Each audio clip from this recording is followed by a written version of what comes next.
I think at the Knockfest, Kai was extremely drunk. I remember he was playing a very creative guitar.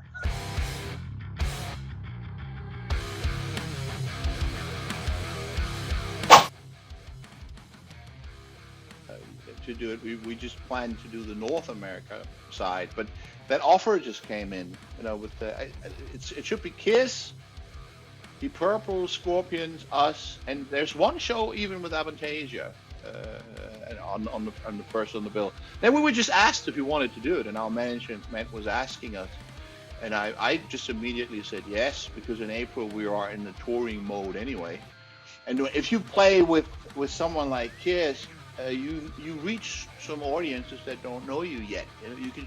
You play for an hour or something like that, and you can just shoot out some of your hits or whatever and have a good time and maybe attract some new people.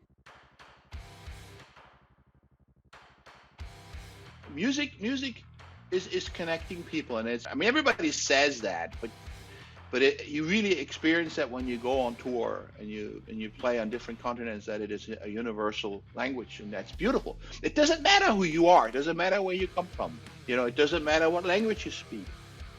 Music, everybody understands, and it's amazing. And so Colombia, of course, it's great to be able to play there. Colombia has a difficult history too, like a whole bunch of countries. And to be able to do that now, it's amazing. That's the great thing about music in general. It does not know borders. It doesn't really matter.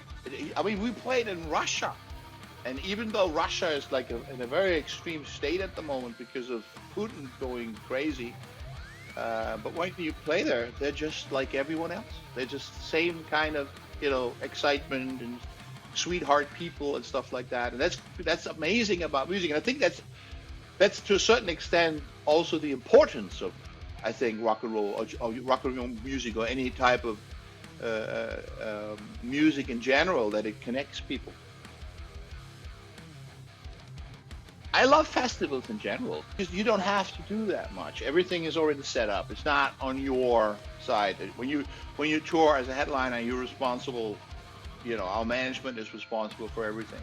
Set everything up and stuff like that. On a festival, everything is already there. So you basically, when we come back from North America in the summer, we will play mainly only festivals over here in Europe. So what you do is you just fly in a day before, you sleep in the hotel, next day you have off, and then in the evening you do the show, and the next day you fly back.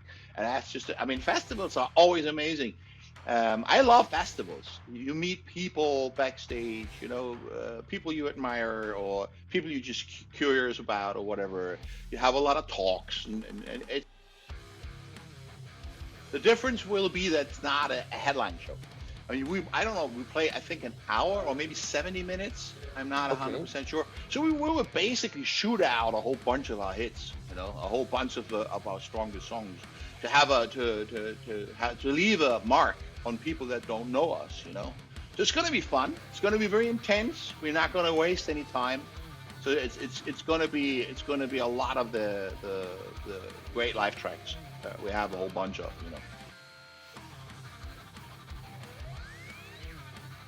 I really got into Kiss after a while. I was never a huge Kiss fan when I was a teenager. I wasn't about the hair metal bands, I didn't care for them at all. My bands were like Iron Maiden, Judas Priest, Metallica, Queensryche. Let me think.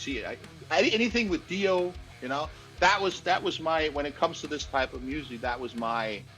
And everything else I didn't. And Kiss was just too much circus for me. But it has changed. We played with them, I think in 2016 or something. We played another festival in South America, and I watched them. There was a backstage area where you were able to see the stage, and I really liked it. There was always a couple of songs that I liked, but now I really like it.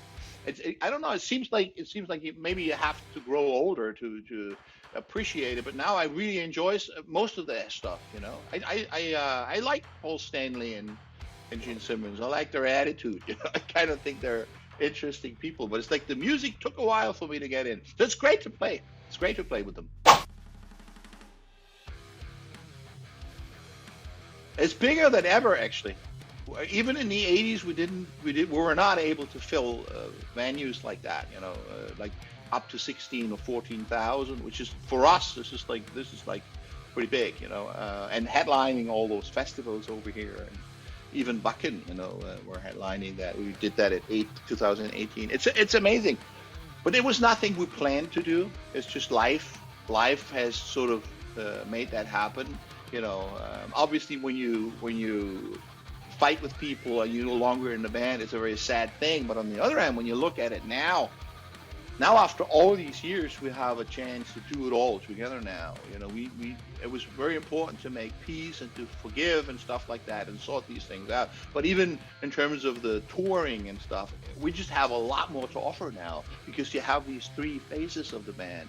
The first phase where Kai was just singing, and then the phase where I was in the band, and then the phase where Andy was the singer. And now we do it all together.